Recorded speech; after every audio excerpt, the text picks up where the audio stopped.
Cruz Azul hoy, en la Noria el ambiente amaneció distinto, pesado, de esos que te dicen que algo se movió por dentro. Entre declaraciones que abrieron heridas y silencios que pesan más que un marcador, la máquina entró en un día donde todo se cuestiona y nada está seguro. Lo primero que reventó el entorno fue la frase de Eric Lira, esa que dejó ver la frustración del vestidor y su defensa pública de Piovi. Y antes de que el aire se enfriara, cayó el comentario filoso de Javier Alarcón, que para la afición sonó más a provocación que a análisis. Ahorita te cuento ese pleito. Mientras eso corría, el futuro de Nicolás Larcamón volvió a tambalear fuerte, justo cuando la Liga MX aprobó una regla que cambia el mapa de la liguilla y obliga a Cruz Azul a reaccionar sí o sí. Y por si faltaba chispa, el mercado empezó a moverse con nombres que pueden transformar el 2026 o complicarlo todavía más. Quédate, que hoy hay novedades bravas en el campamento cementero. Amigo cementero, checa si ya estás suscrito a nuestro canal Zona Azul TV. Aquí hay Cruz Azul desde la mañana hasta la noche. ¿Nos echas la mano para llegar a la meta de 1000 suscriptores? Muchísimas gracias de corazón. En la Noria nadie busca consuelo. Aquí lo que sobra es molestia y cada palabra pesa como piedra. Eric Lira no llegó a la conferencia para maquillar lo que pasó en Qatar. Tampoco apareció con frases de manual. El mediocampista soltó una verdad que retumbó en todo el entorno celeste. Es muy jodido trabajar tanto para no ver resultados. Y esa frase, cruda y sin anestesia, capturó exactamente el momento emocional del plantel. No fue drama, no fue pose, fue el desahogo de un jugador que siente que Cruz Azul se exige como gigante, pero sigue cargando derrotas que duelen como pequeñas tragedias. Lo que hizo ruido no fue que Lira se sintiera frustrado. Cualquiera lo estaría después de un golpe internacional. Lo que prendió la polémica fue la firmeza con la que defendió al equipo en un momento donde medio país estaba listo para señalar culpables. Mientras la afición pedía explicaciones duras, él decidió cerrar filas y poner el pecho. No señaló a nadie, no se escondió detrás de discursos tácticos y no buscó suavizar el golpe. Salió a decir que lo vivido fue jodido, y que aún así está orgulloso de representar a Cruz Azul. La defensa que hizo de Gonzalo Piovi añadió más chispa a la conversación. Muchos esperaban que un jugador se distanciara del error que abrió el partido. Lira hizo lo contrario. Señaló que no existen fallas individuales en un equipo que pretende competir a alto nivel. Que si uno cae, caen todos. Y aunque la frase buscaba proteger al compañero, también evidenció un problema más profundo. Cruz Azul está viviendo partidos donde un solo error vale un torneo completo. Ese es el peso real con el que cargan. A diferencia de discursos donde se busca aprendizaje o experiencia, el tono de Lira no sonó a consuelo. Sonó a hartazgo. A un jugador que ya no soporta dejar escapar oportunidades que deberían ser parte del crecimiento del club. Su declaración sobre lo que significa enfrentar a un equipo de jerarquía mundial tampoco fue elogio para el rival. Fue un reclamo hacia sí mismo. Fue decir, estuvimos ahí, lo competimos, y aún así no alcanzó. Lo más poderoso de su intervención fue lo que no dijo. No pidió paciencia. No prometió mejoría. No habló de procesos. No mencionó excusas físicas o logísticas. Todo lo contrario. Asumió el dolor del momento y lo llevó hacia adentro del equipo. En lugar de repartir culpas, se apropió del fracaso como algo colectivo. Y eso, en Cruz Azul, tiene un peso que no se compra. No es un futbolista lavándose las manos, es alguien reclamándose a sí mismo. Pero incluso con esa postura fuerte, la polémica explotó. Porque la afición vive en un punto de ebullición donde cualquier señal de dignidad en la derrota provoca rechazo inmediato. Cruz Azul ya vivió demasiados años en ese discurso.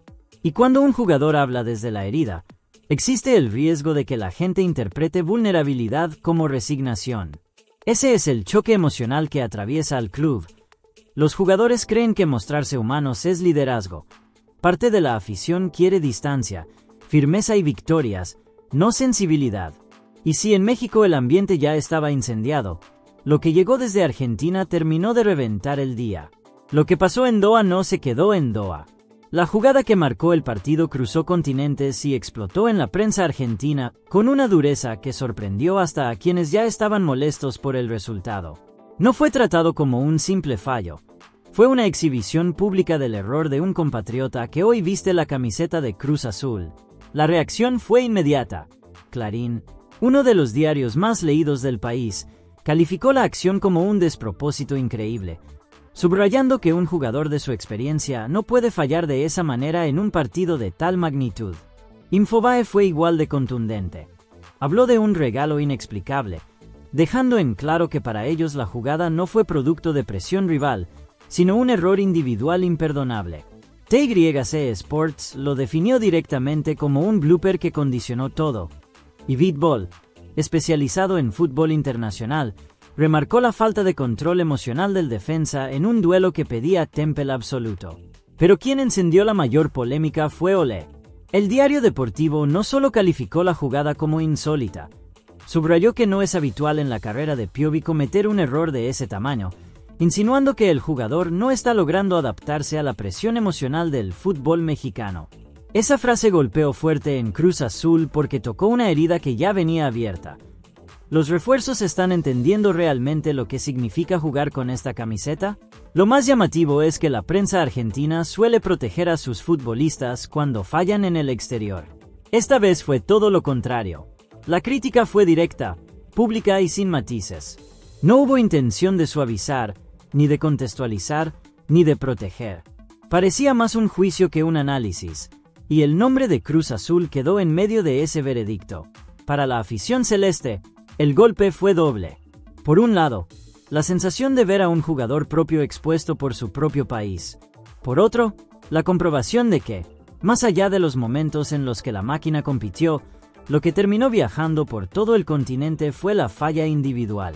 El aficionado común no repasa el desarrollo del juego. Ve la jugada viral, el pase errado, el remate que no debió existir. Y la prensa sudamericana no tuvo piedad. También hubo quienes leyeron algo más profundo detrás de todo esto. La reacción argentina revela que el respeto hacia Cruz Azul hoy está tambaleando. Ya no se habla del equipo como de un club que compite de igual a igual con los grandes de Sudamérica. Se habla desde la ironía, desde la sorpresa, desde el cómo es posible. Y cuando un país con una cultura futbolera tan intensa te observa desde arriba, es porque siente que el escudo perdió peso.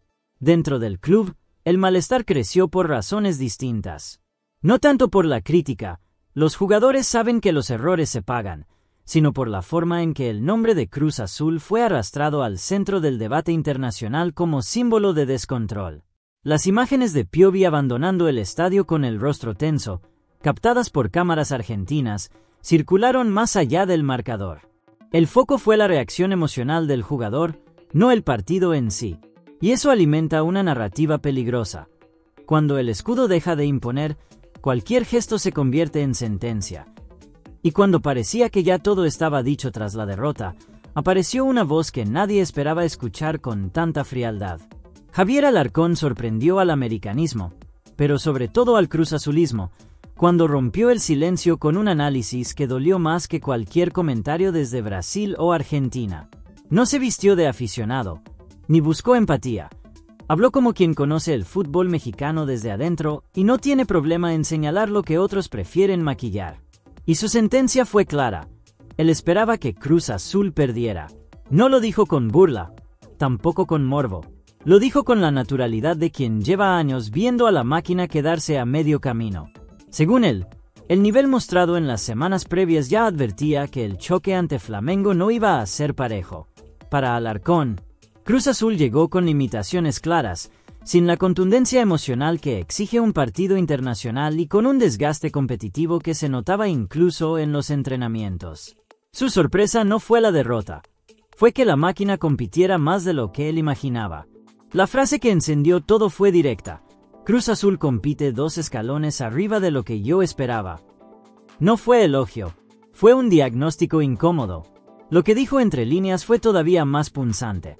Flamengo juega a un ritmo que la Liga MX no sostiene, y Cruz Azul se vio obligado a sobrevivir en lugar de imponer algo propio. Para una afición que venía herida y molesta, escuchar esa comparación fue como ver cómo alguien abre la herida con un dedo.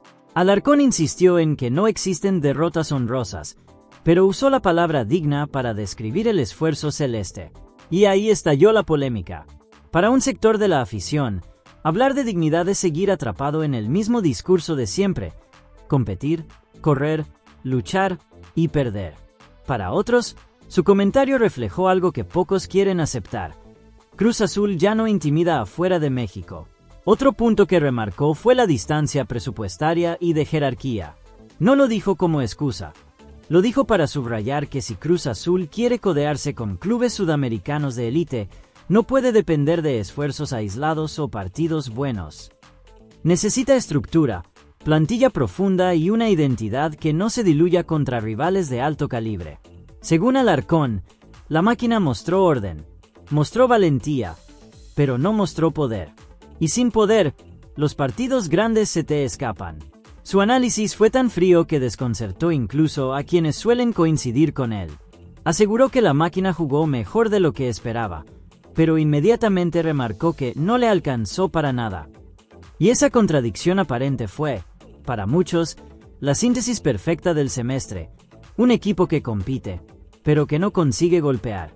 Un equipo que se acerca, pero que no remata. Un equipo que entusiasma por ratos, pero que termina frustrando. Donde Alarcón fue más duro no fue con el error de Piovi, ni con las decisiones tácticas. Fue con la falta de evolución. Dijo que Cruz Azul parece repetir una y otra vez los mismos comportamientos cuando se topa con rivales de mayor jerarquía. Pierde claridad, pierde convicción y termina dependiendo de momentos individuales más que de un plan que aguante golpes. Para la afición, su análisis no cayó bien porque expuso una verdad incómoda. No basta con competir arriba de lo esperado. Ese discurso sirve para clubes pequeños, no para uno que presume historia, identidad y potencia como Cruz Azul. Lo que la gente quiere es contundencia, carácter y victorias que no necesiten explicación posterior. Y cuando parecía que nada podía mover el ambiente en la Noria, la Liga MX soltó una decisión que nadie vio venir. La eliminación en la Liga MX y el golpe en Qatar habían dejado al plantel de Cruz Azul en un estado de frustración evidente. Pero antes de que el equipo pudiera procesar lo ocurrido, llegó una resolución inesperada desde los despachos de la liga. La liguilla del Clausura 2026 podrá disputarse con hasta 9 extranjeros por plantilla. Una medida inédita, aprobada en silencio, y que cambia por completo el tablero competitivo del próximo semestre. El anuncio cayó como un cubetazo de agua helada en todo el entorno del fútbol mexicano. No por el número, sino por el momento. Justo cuando varios clubes anticipaban perder piezas clave por la convocatoria adelantada al Mundial, la liga decidió abrir una ventana para que los equipos compensen esas ausencias reforzando con extranjeros. Y para Cruz Azul, que puede perder a Eric Lira, Charly Rodríguez y quizá a Jorge Sánchez, el impacto es directo. La interpretación inmediata dentro del club fue simple.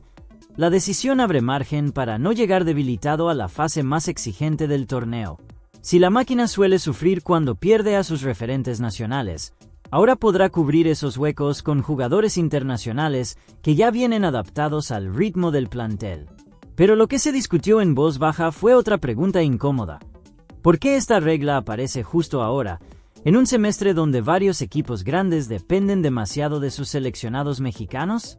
Lo que más movió el debate fue el timing. La Liga MX ya había confirmado que a partir del 30 de abril todos los convocables al Mundial deberían ser liberados, sin importar el momento competitivo de sus clubes. Y esa salida prematura siempre fue vista como un golpe silencioso, especialmente para Cruz Azul. Por eso, cuando los dueños aprobaron la flexibilización de extranjeros, muchos interpretaron la medida como una compensación tardía, útil, sí, pero insuficiente para borrar el daño inicial. Dentro del fútbol mexicano, la lectura está dividida. Hay quienes ven la regla como una oportunidad justa para evitar que la liguilla se convierta en un desfile de equipos debilitados. Pero también está quien asegura que la medida favorece directamente a los clubes con más poder económico, capaces de llenar esas plazas extra con jugadores de alto nivel. En ese escenario, Cruz Azul queda en el centro de la discusión. Si la administra bien, esta apertura puede transformar un problema en ventaja competitiva. La afición celeste, sin embargo, reaccionó con escepticismo. Muchos recordaron que reglas así suelen funcionar mejor en papel que en la cancha.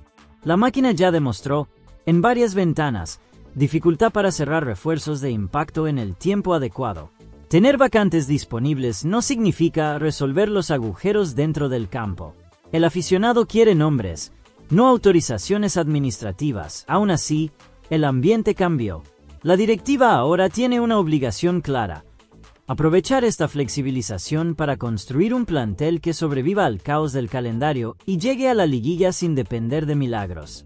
Si antes la discusión era cómo resistir las ausencias, ahora la pregunta es cómo usar este nuevo margen para ganar profundidad real. Entre los jugadores, el mensaje también se entendió. Quien ya siente presión por rendimiento sabe que la llegada de más extranjeros puede significar competencia inmediata. Quien teme por su lugar ve que la regla amplía las alternativas de la directiva. Y quien está cerca de la selección vive la contradicción de ser reconocido rumbo al mundial, mientras abre espacios que otros pueden ocupar. En el fondo, la señal institucional es evidente. La liga quiere un producto más fuerte en la recta final, aunque para eso deba romper tradiciones y ajustar reglas sobre la marcha. Y Cruz Azul, que lleva años sufriendo por falta de profundidad en momentos clave, no puede permitirse desperdiciar esta chance. Y mientras algunos intentaban digerir la eliminación, el tema que realmente incendió la noria volvió a subirse a la mesa. ¿Sigue o no sigue el Arcamón? La derrota ante Flamengo no generó solo incomodidad, reactivó una exigencia que estaba silenciosa, pero nunca apagada. La pregunta sobre el futuro de Nicolás Larcamón dejó de ser especulación de redes sociales y volvió a ocupar el centro del debate con fuerza. Y cuando el técnico argentino finalmente habló, lo que debía ser una respuesta firme terminó siendo gasolina en un ambiente ya irritado. Larcamón eligió apoyarse en el contrato. Dijo que no veía motivo para revisar su continuidad, que el semestre tuvo circunstancias y que el rendimiento, analizado críticamente, no justificaba una ruptura. La declaración sonó calculada, pero para buena parte de la afición cayó como provocación. No se trata de contrato, se trata de resultados. El aficionado no está preocupado por un papel firmado. Está cansado de ver al equipo fallar en los partidos grandes. Lo que más encendió la molestia fue el tono. No hubo autocrítica contundente, ni un reconocimiento claro del peso de las eliminaciones. Al contrario, Larcamón insistió en que Cruz Azul compitió de igual a igual con Flamengo, que tuvo posesión, que ejecutó fases del juego con calidad. Pero ese discurso, que quizá funcione en reuniones internas, no tiene eco en la grada. Para la afición, perder es perder, y justificar rendimiento tras caer en 2 competencias seguidas solo aumenta la irritación. Cuando el técnico mencionó el desgaste físico, el calendario y el nivel del rival, la paciencia se rompió por completo. No porque la información fuera falsa, sino porque este club está saturado de explicaciones. La máquina no vive de diagnósticos, vive de exigencia. Todo el mundo sabe que Flamengo es poderoso. Lo que el aficionado quiere es ver resistencia, personalidad y decisiones que cambien partidos, no discursos que suavicen derrotas. Otro punto que generó incomodidad fue la forma en que Larcamón habló del proyecto 2026. Mencionó un rediseño de plantel, evaluaciones internas, continuidad de algunos jugadores. Pero no hubo una sola frase que mostrara conciencia de que su proyecto está en riesgo. El aficionado esperaba firmeza o sinceridad. No recibió ninguna. Recibió manejo de imagen. Ahí está el problema. El Cruz Azulino no mide al Arcamón por lo que piensa hacer, lo mide por lo que ya entregó. Y el balance es evidente. Semifinal perdida, Intercontinental perdida, decisiones cuestionables, un plantel confundido y partidos grandes donde el equipo no mostró jerarquía. La percepción externa es simple. Cruz Azul no está creciendo bajo su mando, está oscilando. La presión aumentó tras la conferencia. No porque dijo algo grave, sino porque no dijo lo que la afición necesitaba escuchar. Faltó asumir responsabilidad directa. Faltó reconocer que el equipo se achicó cuando debía imponerse. Faltó aceptar que los errores repetidos no son circunstancias, son problemas estructurales. Faltó admitir que su trabajo, hoy, está en juicio. En los pasillos, la directiva optó por silencio total. No confirmó continuidad, no abrió la puerta de salida. Y eso, lejos de calmar, alimentó aún más el debate. Porque cuando la cúpula calla, el aficionado interpreta 2 escenarios. O no están convencidos, o están esperando el momento para decidir. Ninguno de los dos le da respiro al técnico. Larcamón, quiera o no, camina hacia un semestre decisivo. La paciencia de la afición se agotó, el discurso institucional está desgastado y el ambiente ya no perdona tropezones. Puede apoyarse en su contrato hasta 2027, pero el aficionado sabe que los contratos duran mientras la directiva cree en el proyecto. Y en este momento, nadie está seguro de nada. ¿Por qué? Al final, la pregunta no ha cambiado. ¿Cruz Azul está mejor con Larcamón o solo lo está aguantando? Y cuando parecía que el mercado celeste estaba en pausa, una carpeta pesada volvió a abrirse en silencio. Cruz Azul lleva días moviéndose sin hacer ruido, pero en la Noria saben que el Clausura 2026 exige algo más que simples ajustes. Hace falta jerarquía, liderazgo, un central que no tiemble en partidos grandes, que ordene líneas y que imponga presencia incluso antes de tocar la pelota. Y es justamente ese perfil el que llevó a la directiva a mirar hacia Europa, donde un nombre inesperado empezó a recorrer pasillos internos. Mario Hermoso, defensor español de la Roma, y uno de los centrales más completos que hoy podrían entrar en negociación. El movimiento no surgió por casualidad. La lectura del semestre fue clara. Cruz Azul recibió goles demasiado costosos en momentos donde faltó alguien que pusiera orden en el área y frenara el caos. El cuerpo técnico pidió un defensa con lectura rápida, salida limpia y experiencia en escenarios de alta presión. Y cuando el nombre de Hermoso apareció en la mesa, la reacción fue inmediata. Encaja en el perfil, en la edad y en el tipo de liderazgo que la máquina extraña desde hace varios torneos. Dentro del entorno europeo, Hermoso es visto como un central que combina serenidad con agresividad calculada. No vive su pico absoluto, pero sigue compitiendo en un nivel muy alto. Y es justamente esa brecha, su fase de transición de club, la que abrió la puerta para una consulta. Cruz Azul realizó una investigación discreta. Revisó números, minutos, estado físico y situación contractual. Nada se filtró al inicio porque la idea era saber si el jugador tenía interés real antes de avanzar. La respuesta, según fuentes internas, no fue un sí directo, pero tampoco un no. Hermoso pidió entender el proyecto deportivo, preguntó por objetivos, por reconstrucción, y eso encendió la alerta en la directiva. Cuando un europeo con experiencia hace ese tipo de preguntas, es porque no descarta la operación, pero quiere saber si vale cruzar el océano para ser protagonista y no un refuerzo más. El reto, claro, está en el paquete completo. Cruz Azul tendría que competir económicamente con mercados que históricamente atraen más a los jugadores españoles.